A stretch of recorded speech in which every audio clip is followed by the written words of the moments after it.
اعوذ باللہ من الشیطان الرجیم بسم اللہ الرحمن الرحیم السلام علیکم ورحمۃ اللہ تعالی وبرکاتہ ومغفرتہ۔ ناظرین، میں ہو حکیم مولانا حسین احمد قادری، قادریہ دواخانہ سے آپ دوستوں کی خدمت میں مخاطب ہو اور آپ کی خدمت میں حاضر ہو۔ ناظرین، آج میں کالا یرقان کے بارے میں ویڈیو بنانا چاہتا ہوں۔ قانون مفرد اعضاء کے تحت جب قلب و عضلات کی کیمیائی تحریک عضلاتی اعصابی بڑھتی ہے تو خلط سودا جسم و خون میں جمع ہونا شروع ہو جاتی ہے۔ سودا کے خون میں اعتدال سے زیادہ ہونے کے بعد سوداوی علامات شروع ہو جاتی ہیں، یعنی قلب و عضلات کی تحریک کے نتیجے میں جگر اور غدود میں سکون ہو کر غدی تسکین کی علامات جس میں خارش، دانے، عزم طحال، سدہ طحال، عزم جگر جیسے علامات شروع ہو جاتی ہیں، حتیٰ کہ ایک وقت آتا ہے سوداوی مادہ تمام جسم میں پھیل کر جسم کا رنگ سیاہی مادہ مائل کر دیتی ہے۔ ناخن بھی کالے ہو جاتے ہیں۔ اس علامات میں مبتلا مریض کو کالے یرقان میں مبتلا قرار دے دیا جاتا ہے۔ تو ناظرین، کالے یرقان کے مادی اسباب کیا ہیں؟ ایسا مریض ترش تیزابی اغذیہ ادویہ کھانے کا شوقین ہوتا ہے، اور خاص طور پر قوت باہ اور امساک کی ادویات جو خالص عضلاتی اعصابی ہوتی ہے زیادہ استعمال کرتے ہیں۔ یہ ادویات بھی آہستہ آہستہ خون میں سودا بڑھاتی ہے۔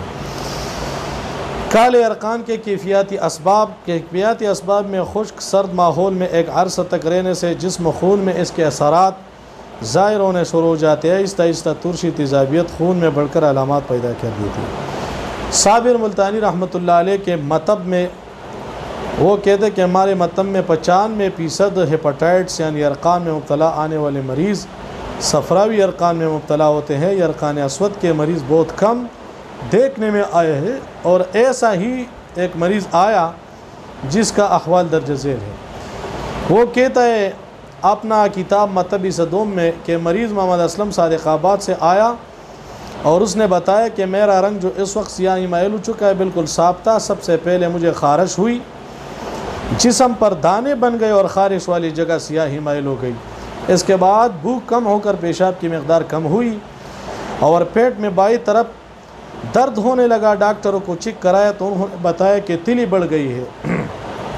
تو تلی کے بڑھنے سے میں نفسیاتی طور پر اتنا پریشان ہو گیا، کیونکہ حکیم و ڈاکٹروں سے سنتا تھا کہ اگر تلی کام چھوڑ جائے تو خون بننا بند ہو جاتا ہے، یعنی بلڈ کینسر ہو جاتا ہے۔ اسی پریشانی میں 6 ماہ گزر گئے ہیں، جہاں کوئی بتاتا ہے چلا جاتا ہوں۔ اب کسی نے آپ کے متعلق بتایا کہ حکیم محمد عارف صاحب سندھ میں کالے یرقان کے کیمپ لگاتے ہیں، آپ انہیں ان کے دواخانے پر دنیا پور میں چیک کرائیں۔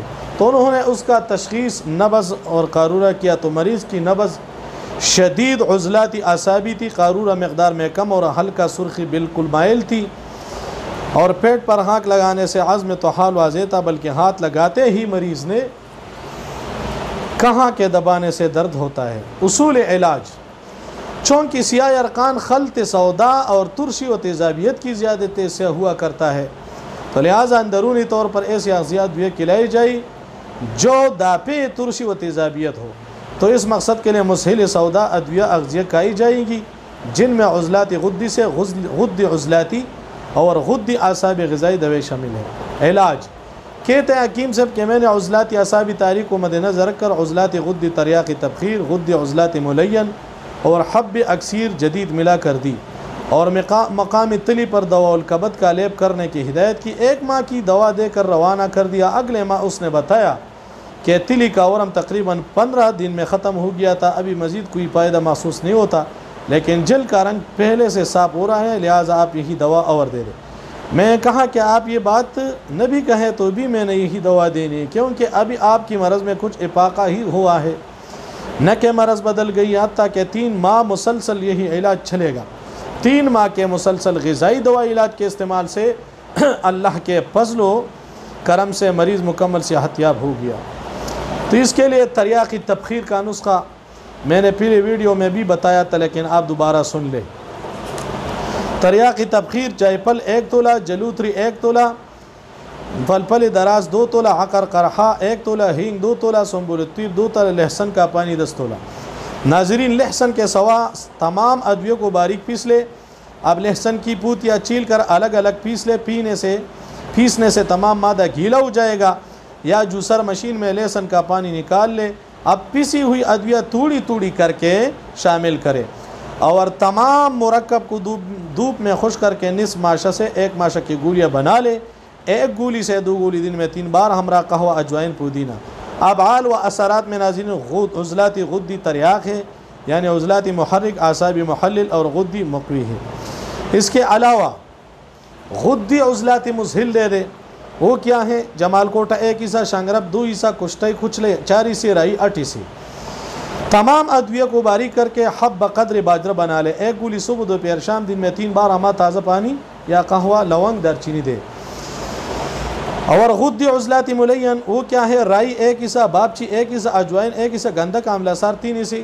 ترکیبی تیاری پی لے، تینوں ادویہ کو باریک کر لے، پھر پسی ہوئی گندک ملا لے، بس تیار ہے۔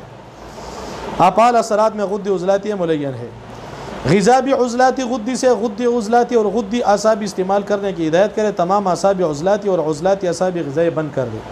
حب اکثیر جدید دے دے، وہ ہے رسکپور 10 گرام، دارچکنا 10 گرام، ہڑتال ورقیہ 10 گرام، پارا 10 گرام، گندک آملہ سار 100 گرام، اجوائن دیسی 300 گرام، آبی مولی 1 کلو، بابچی 300 گرام۔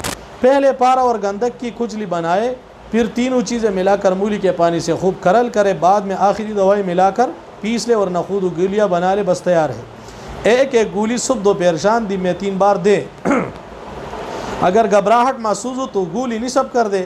غدی عضلاتی اکثیر اعلیٰ درجہ کا مصفہ خون ہے، خارش، ددر، چنبل بھی مفید ہے۔ اس میں خاص نوٹ اس میں یہ ہے ناظرین کہ اس نسخے کے اجزاء انتہائی تیز اثرات والے ہیں، جنہیں نہایت احتیاط سے بنایا جاتا ہے، اس لیے عام آدمی بنانے کی بالکل کوشش نہ کرے، کیونکہ اس کے غلط استعمال سے نقصان ہونے کا خطرہ ہے۔ آخری نوٹ، آخر میں قارئین سے پھر گزارش ہے کہ مریض کے کہنے اور ٹیسٹوں کو مد نظر رکھ کر کبھی کالے ارغان کی دوا نہ دے، بلکہ قانون مبرد اعضاء کے تحت بالاعضاء تشخیص کے بعد اگر نبض، پیشاب، پاخانہ علامات سے اگر واقعی کالا ارغان ثابت ہو جائے تو عضلاتی غدے سے غدی عضلاتی اغذیات بھی استعمال کرائی، انشاءاللہ کبھی ناکامی نہ ہوگی۔